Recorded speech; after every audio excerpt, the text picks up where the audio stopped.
One of the most iconic complements to the holiday season is a train.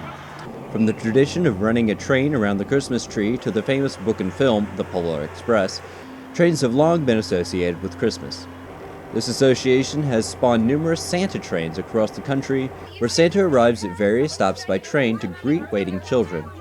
And since 1990, Indiana's own Indiana Railroad has been bringing Santa to small towns in southern Indiana. Honestly, it was the brainchild of some of our employees who just thought it'd be a great idea to take Santa to smaller communities in southern Indiana where, say the kids or parents would have to drive them upwards of 50 miles to let them see Santa Claus. We make about 10 or 12 stops along our rail line, Indiana Railroad. And so this year, someone just told me we got 3,000 people that have signed up for here. And that number was taken at 3 when the train arrived. Even more showed up until 5 when the train was scheduled to leave, but was delayed due to the number of people still in line. Here in Burgensville, several stands were set up handing out snacks and drinks, and a band was playing holiday music while the train was on its way.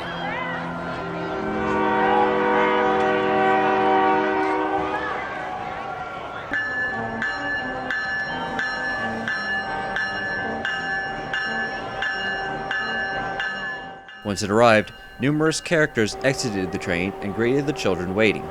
Meanwhile, the employees prepared the first coach to allow kids to board to meet Santa inside.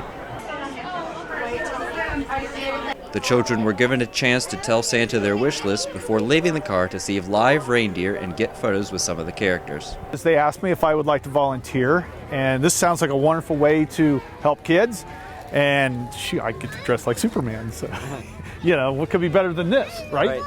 The characters were volunteers from the railroad and some of their business partners.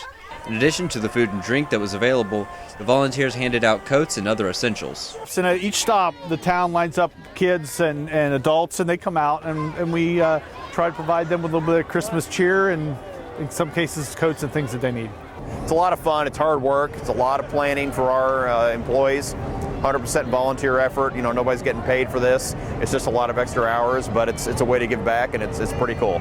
We'll see thousands of people, and it's really good to be able to give back and to be able to do something for these folks. Happy to do it.